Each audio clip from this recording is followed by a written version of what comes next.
Sonny, Richarlison, Romero, Kulusevski, Bentancur. So you could just tell us the updates. It's better to start with a smile. And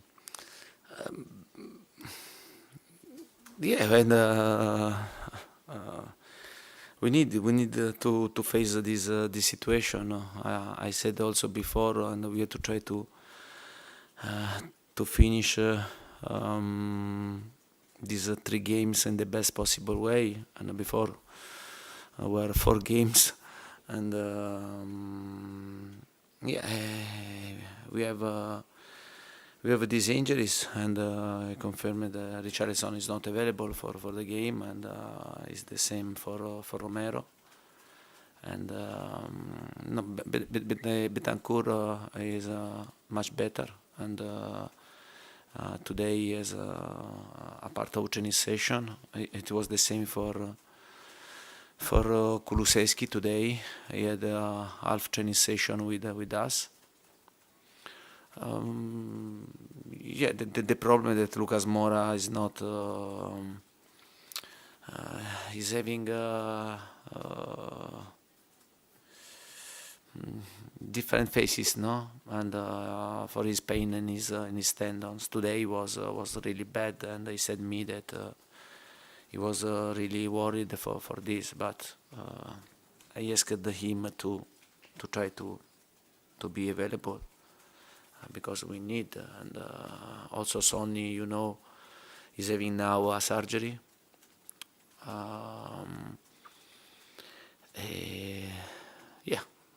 But at the end, we have to be happy for the qualification Champions League, and now we have to try to finish these last 3 games in the best possible way. So just before I talk about the Champions League qualification, so Sonny's having his surgery now, is he? Yeah, probably now, yes, yeah. So no decision yet on the World Cup? Yeah. Just one thing on Romero. There's some supporters are slightly worried. They feel like, can some players, it's difficult for the players because the World Cup coming up, but are some players fully focused on playing for their national sides, and could they potentially play in these games? Like, is Romero okay? No, but about Romero, I can tell you that for him, if he has the possibility to play with one leg, he wants to play with one leg, and for this reason, I tell to the fans that we have players really committed for the club, and maybe Romero, and he had an injury because he wanted to risk. We wanted to take a risk, and then he had this injury. But for sure, many teams are having big injuries, and this is because we are playing every 3 days, and I think that we are seeing that this situation is impossible. It's impossible for the future, and it will be important for the future to understand, because many times I hear about the welfare of the players.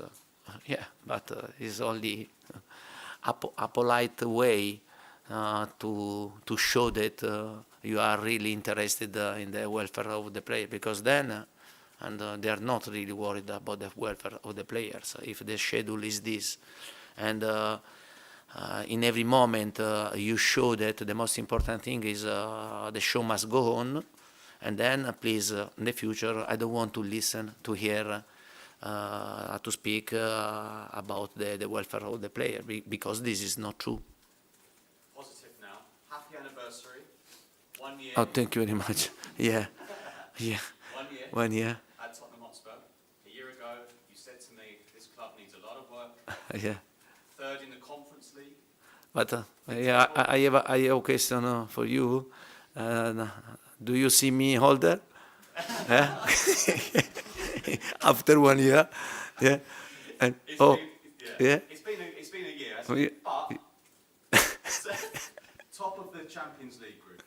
Yeah. Third in the table. You beat Liverpool, you go 13 points clear of Liverpool. Yeah. Are you happy? Are you proud? And do you get the credit? Yeah, Do but you get the credit? yeah, but for sure, we must be happy. We must be happy because in 1 year, and we made a lot of progress in every aspect, and because to finish last season in the Champions League place, fourth place. In this season, and despite a lot of injuries and important injuries, because we are not speaking about French players, and many times the people forget that there are teams that they can allow to lose 2, 3, 4 players.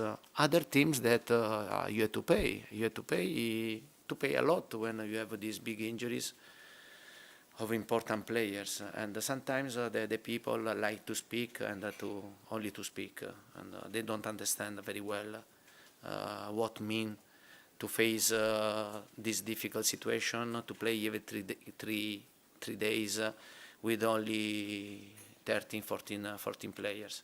I think what we are doing and is important, and I repeat, we are trying to manage the situation the best possible way. Then, if you ask me why happen first half like Marseille, for sure I'm the first to be disappointed, and because for sure the game against Marseille, the first half was really poor, but the players know very well. We didn't prepare to have this type of first half, and we want to be aggressive. But I played football. I was player, and understand sometimes that when you have an important target to reach, and sometimes also if you prepare another situation, mentally you want to defend, to defend the situation, and to play also an aggressive atmosphere, because we found a really aggressive atmosphere in Marseille, and can happen this type of situation. But I spoke with my players, and I think we have to be proud for the achievement. Don't forget last season we weren't able to overcome the group in conference league. A lot of positive things. Then, if you ask me, we can improve. Yes. First of all, we need to recover all the players, and then to try to improve in every aspect. But sometimes you have to play game in a way that maybe you are forced to play, in a way that you didn't prepare, but at the same time you have to face difficulty. And for this reason, I'm proud of my players for their reaction in the second half, because they shown me great will, great desire to overcome the difficulty, and to take this qualification that for us, for the club, for the fans, for everybody is really important, and in my opinion wasn't so sure like many people said. Okay, Alex? Hi, Antonio. Hi. You faced Liverpool at home a month after you took over here last season. What a game that was. Yeah. 2-2 draw. What do you remember about that game, and are you expecting similar on Sunday? I remember we played against Liverpool in maybe it was the first game after COVID, when we stopped our games in the league, and it was an exciting game because we scored with Harry 1-0, and then they scored twice at the end, 20 minutes to go. Sonny leveled the game. It was an exciting game against a team that you know very well what I think about Liverpool. Is one of the best teams in the world, and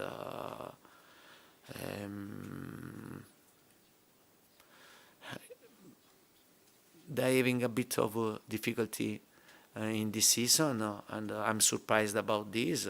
And yeah, I'm surprised also that someone is trying to criticize Liverpool after what they did in these years. And they have one of the best coach in the world. They have a fantastic player, and but at the same time. We have a lot of problems, but we want to play an important game in front of our fans. You say he's one of the best coaches in the world. How much do you enjoy going up against Jurgen Klopp, and what's your relationship like with him? But my relationship are a normal relationship. I have great respect for Jurgen because I repeat, and his story speaks for him, and I, he has changed Liverpool, and I remember very well that Liverpool didn't win for a long period, and he needed 4 years, no, to bring Liverpool to win again, and for sure this show that it's important for a coach to have time, because if the people that they don't know about football, they think that arrive a coach and the story of this coach is a winner, and you arrive and you bring with you the win, and it's not so. And I think Jurgen shows that through the work, through the patience, through the transfer market, he improved a lot Liverpool and brought Liverpool at the top, no, of the world. And for sure, yeah, I can speak only well about Liverpool, about Jurgen, about the players of Liverpool. They could be a good example, yeah, for us. Thanks, Alex. George? Antonio, hello.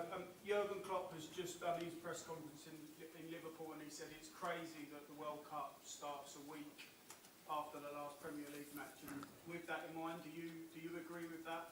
And is Son going to be at the World Cup, or do you think he'll be out? Yeah, but no, for sure. But to speak now about this topic, and I think that is unuseful, because we knew about this situation. I knew that it was crazy to put the World Cup during the league, during the Champions League, during the fixture. This type of schedule is really crazy, and honestly, also it's really strange that in England, and if we start to play 3 days after the final of the World Cup, we are the only country to do it. And then if you see Italy, France, Spain, and Portugal in all the countries, and they are taking time to give rest and to breathe a bit. Instead, and I find crazy that 21st December, after 3 days of the final of the World Cup, you are going to play a game in a Carabao Cup. This is, I find also this crazy. And then after 3 days, you have to play in Premier League. I repeat, but now we are talking about what, and yeah, the show must go on. This is the truth, and but honestly, I don't like if the fans think that some players try to protect themselves for World Cup, because this is not the truth. At least for my players, for my team, I see them every day, and I'm seeing Richarlison. They decide the will to come back and to help us. Another player can stay and wait, no? And there is only 10 days to start the World Cup. Instead, Richarlison wants to come back and to help us. And Yeah, but it's crazy, I repeat, when I finish the World Cup and after 3 days to restart to play. And also this is crazy. And yeah, I think so. In 1996, I think you missed Euro 96, is that right, as a player yourself with an injury? Can you just explain how hard it is to miss a major tournament when you're playing? In 1996, Yeah. You was injured, I think, in Euro 96 for Italy. any friends? You got injured, I think. Did you miss the major tournament? It was in England. Ah, yeah, European, yeah, because, How yeah, hard is that for you to miss Yeah. a major tournament? yeah, because the final of Champions League against Ajax, yeah, I had an injury, a bad injury in my ankle, yeah, and to miss an important competition like this was really, yeah, yeah, I was unhappy, no, for this because in your life you know that this competition like World Cup, European Cup, and when there is the possibility to play, it's a great joy for every single player to represent your country. Yeah, I miss it for injury because in the last game, the final Champions League against Ajax, I had a bad injury in my ankle. Yeah. Okay. Ali, we'll finish with you, please. We're used to seeing you obviously very passionate on the touchline. Obviously on Tuesday night you were up in the stands with Greta Steins and Daniel Levy, Yeah. directors. How difficult did you find that out there? And also, did it give you a different kind of perspective on the match? It was terrible. Yeah, it was terrible. Yeah, honestly. Honestly, and then yeah, it was really strange also that my place, because my place was in the middle of the people with fans. I think maybe UEFA could find a better situation. Yeah, also because I repeat, and but it was really difficult for me because you stay there and you can't help your team also with to give information, no? Especially in the first half, because in the first half we were really passive, and to see your team to struggle, and you suffer a lot because it's you know, and for every coach his team is like a son, no? It's like my son or my daughter is my creature, no? And to see my players to go in such difficulty was really difficult for me. Yeah, don't try to help them. But for this reason, I want to tell thanks to my staff because they did a really good job. And between the first half and the second half, also the players they showed great unity, and the second half was different. I think we deserved to win the game. I want to ask you about Rodrigo Bentancur. Obviously, he's come to you an experienced player, 3-time Serie A title winner, but it feels like you've added more to his game. He seems more offensive as well in his play. What have you worked with him on, and just how good can he be? But Rodrigo has only one problem, in my opinion. Okay, and he has the real possibility to be really top. But you know that to become a top player, and you need to will it, and to decide this.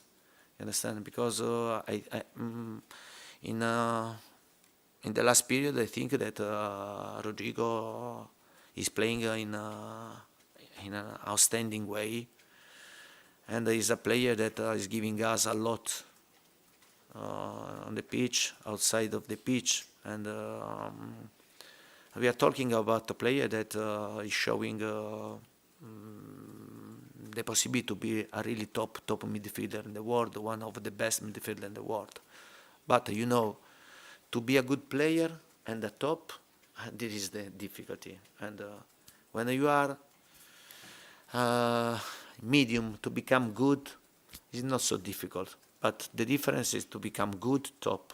I think he has everything, has a great potentiality to become a really top midfielder. And for this reason, I push him. I push him every day. I push him during the training session, and because he has this quality to become. And also Pierre Oberg is making great progress if you compare last season and this season. And Okay, we'll end the broadcast section there and move on to the embargoed section for 10:30 p.m. David?